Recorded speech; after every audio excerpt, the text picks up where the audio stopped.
Hey there, guys. So I want to thank you for taking the time to check out today's live stream as always. So with this live stream, of course, we're going to talk about the science of how taste buds work and how they adapt to healthy eating. So this is a unique topic that I wanted to go over because I feel like it's not something that's normally discussed and it's something that's a little bit unique. So that's what I wanted to go over with you guys today. So before I do get started, I do want to mention my website, which is bponlinefitness.com. You can check out a ton of information on there as it relates to online fitness coaching, as well as other information related to anything related to fitness and nutrition, such as my free fitness blog that I post to every single week on Friday. And then I also send out reminders on live streams and things of that nature. You can also check out my email newsletter if you sign up to the email newsletter list at the bottom of the website page, the home page. You can do that there as well. I do send that out every Monday, so definitely check that out. So, with all that being said, guys, let's go ahead and talk about today's topic, which is how taste buds adapt to healthy eating. So, this is a topic again that's very unique, and I wanted to discuss because I feel like it's still relevant in a lot of ways in that we usually, don't like healthier foods. And so I felt like this was a very interesting topic to discuss and really understand on how we can sort of rewire our taste buds to like healthier foods. So these are the topics that I'm going to be discussing. So how taste buds work, of course, the five basic tastes and their function, the lifestyle of taste buds, or the life cycle of taste buds, how fast do they regenerate? How ultra processed foods hijack your taste buds, the science of cravings, and why you crave unhealthy foods. And can you train your taste buds to like healthy foods, as well as how gut health influences your sense of taste? So, these are all of what we're going to be discussing today. So, what are taste buds? So, you've likely, of course, heard of taste buds. So they're tiny sensory receptors located on the tongue, roof of the mouth, as well as the throat. Each taste bud contains 50 to 100 specialized receptor cells that detect flavors. These work together with a smell to create the full experience of flavor. So that's pretty much what taste buds are. Again, they're these receptors that are on the tongue, and that's how we get our taste. So when it comes to taste buds, there's many different ways that they function, and as far as our sense of taste and how we perceive taste is different with different types of foods. So there's basically six different types of tastes that we sort of detect with our taste buds. And so the first point here is a sweet taste, which is detecting more energy rich foods such as carbohydrates. This is usually fruits, honey, or chocolate that are under this sort of, this taste. And then the next taste is salty. This is essential for maintaining electrolyte balance, which is sea salt, nuts, and cheese.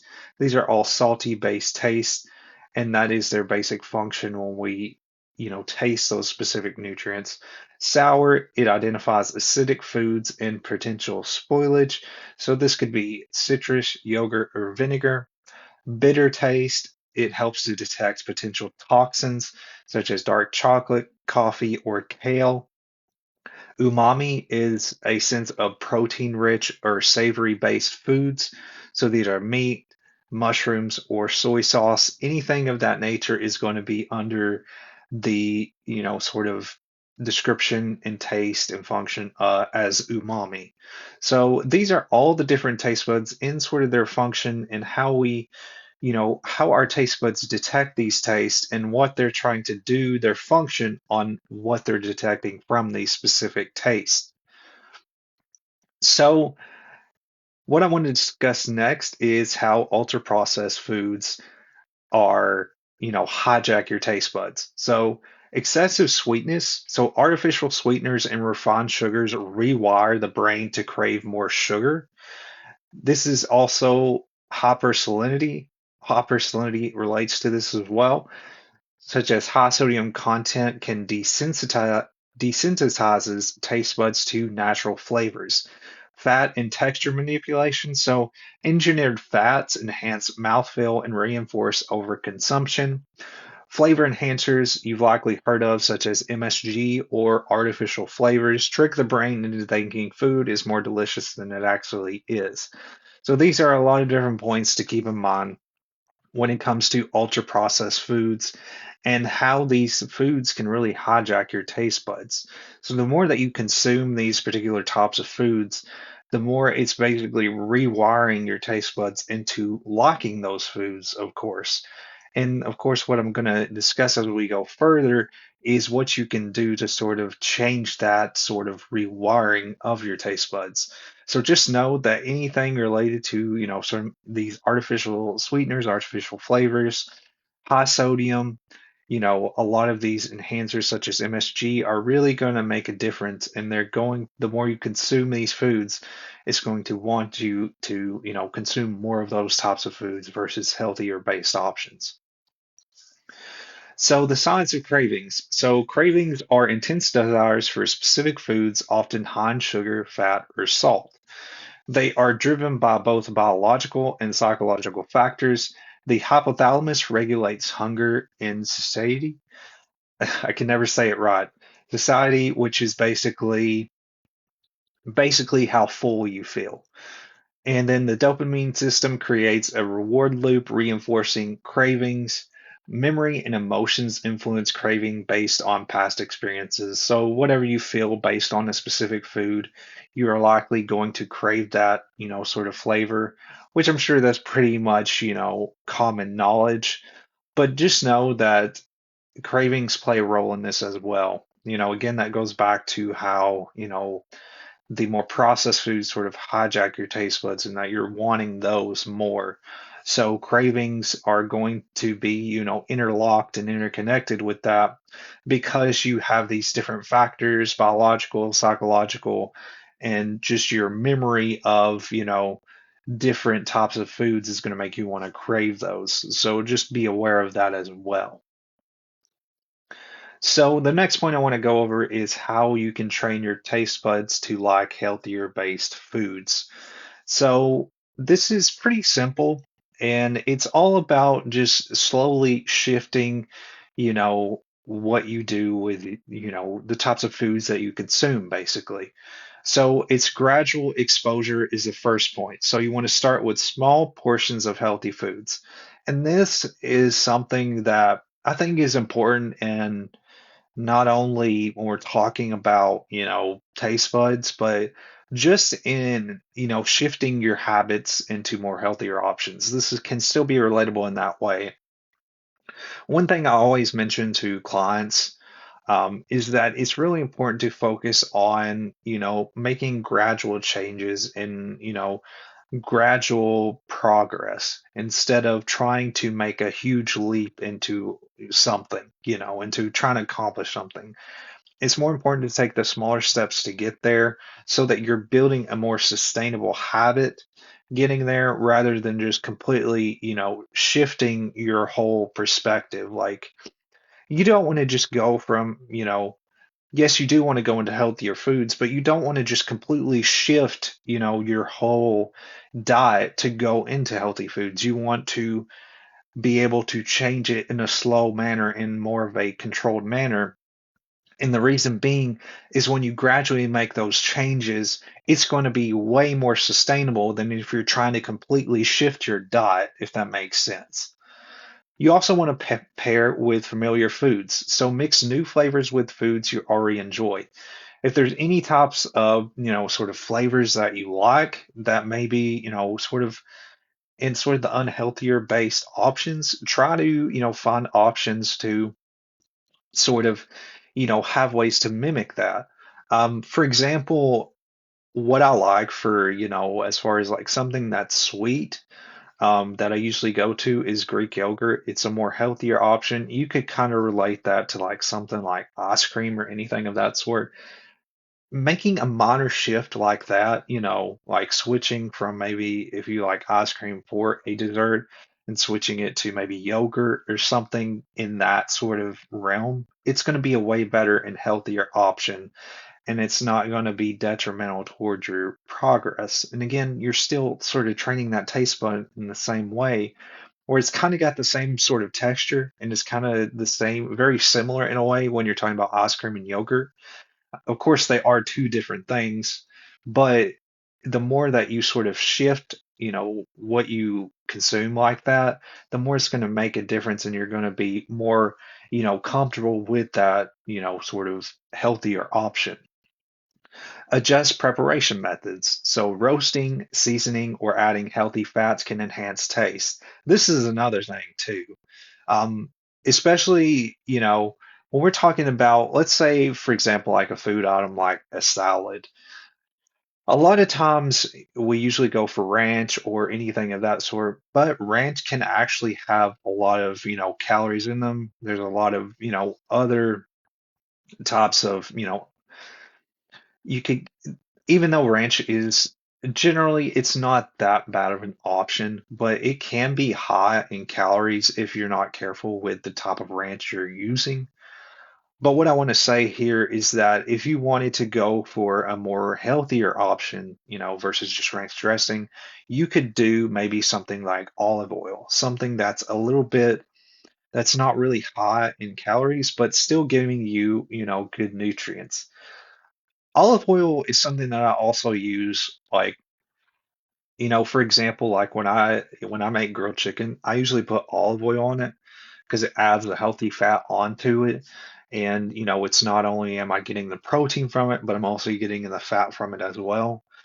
That's something that I always include. I think it's a great option if you're wanting to add a little bit of seasoning, especially like when you're talking, a lot of healthier foods can be a little plain at times. So if you add, those little seasonings and, minor changes that are still keeping you within that sort of healthier option, that's a great idea. And that's why I put olive oil on grilled chicken because normally I just eat, plain grilled chicken. I don't really, add much to it. But usually I'll add olive oil and maybe a little bit of seasoning to, not make it so plain that it's still, still enjoyable taste. And that's what you can do. Just make minor changes, add a little bit of seasoning. Even though a lot of healthier options can taste a little plain at times, there are things you can do to really shift that. So reducing sugar and salt slowly. Again, this goes back to, making those minor changes and cutting back slowly. Cutting back on processed foods helps reset taste preferences. So just slowly cut back on, the types of foods that you consume. Again, you don't have to eliminate it all at once. It's about gradually shifting, into consuming more healthier based foods. And this is something I basically done myself as well. It's, especially like, well, like for example, with me, like with anything like soda or Coke or anything of that sort, when I drink that, I just don't like the way it tastes anymore because I've gotten to so adjusted to drinking just water, or, maybe I'll have pre-workout drinks, sometimes, more low calorie energy drinks, and that's usually all that I drink. But if I drink something that's like, just got a ton of sugar in it, I don't like the way that it tastes anymore. It doesn't, it just, I don't like the way it makes me feel. And so that's one thing you're going to notice when you start to really shift, the foods that you consume and, any kind of food you consume, whether it's any kind of sweets or processed foods, the more that you slowly shift, you're going to notice that you're not going to want those types of foods as much anymore. Another thing too, of course, is to stay consistent. Taste preferences can shift in as little as 2 to 3 weeks with regular exposure. So slowly sort of shift, your taste buds and the types of foods that you're consuming. Slowly make that shift. Again, you don't have to change it all at once. It's just about, gradually, adjusting those changes in your diet. So the next point I want to go over is how gut health and sense of taste are sort of interconnected. And I've talked about gut health before in a previous live stream, but I want to expand on that topic. So the gut is home to trillions of bacteria that aid in digestion and metabolism. That's the main, sort of reasoning or sort of the main focus of the gut, I should say, in that you've got the intestines that, help with that digestion process as well as helping with metabolism. So microbiota interact with the nervous system and taste receptors and brain signals. So, an imbalance in gut bacteria can affect taste perception and food cravings. So, it's important to eat, fiber rich foods that support gut bacteria growth. Of course, this is, the options that we would recognize that we need to focus on healthy options such as fruits, vegetables, whole grain. These are all good fiber rich foods. Consume probiotics in fermented foods such as yogurt, kimchi, sauerkraut, or kefir. These are all great items to include as well. Reduce sugar in processed foods, of course. This helps to restore gut balance and taste sensitivity. So again, it's pretty much self-explanatory in a few ways.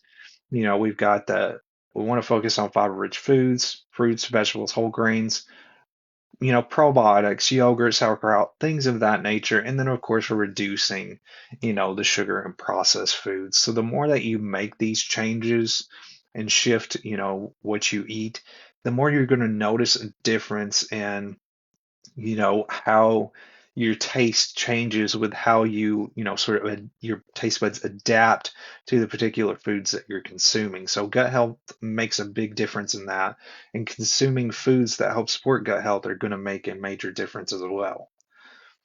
The next point here is how stress and emotions can trigger food cravings. And this is pretty, common in different ways. Many people do have this have sort of the craving for food if they're stressed. So it is a common occurrence. So if you've ever noticed that cravings hit hardest when you're stressed, tired, or emotional, that's because of various reasons, such as cortisol. Cortisol is the stress hormone and increases cravings for sugar and fat. Emotional eating creates a temporary mood boost, but leads to regret later. Lack of sleep can make a difference too, and this throws off your hunger hormones, making you eat more junk food and making junk food more appealing. So make sure that you're sleeping very well. Again, 7 to 9 hours of sleep is very important. So the way that you fix this problem, of course, is managing stress. Exercise can make a difference. Meditation, deep breathing, lowering your stress levels in any way possible is very important. Of course, sleep, getting 7 to 9 hours of sleep to regulate hunger hormones, and drinking water. Drinking water can actually make a difference too. And the more that you drink water, you may notice that you're not really, you don't really want to consume foods. It's just that you're dehydrated and it's dehydration in disguise. So be aware of that too, that it's these simple changes that can make a difference. Again, just managing that stress using exercise or meditation, whatever works for you the best, of course, and getting 7 to 9 hours sleep and then drinking water. These are all very simple shifts. Again, when it comes to any of these points, you just want to focus on gradual progression. Stress can't be, completely eliminated overnight. It is something that, you work towards. And of course, it's different for everybody. So just do what works best for you with these different points. Alrighty, guys. So that's pretty much all I have for you guys today. I do want to thank you for taking the time to watch this live stream.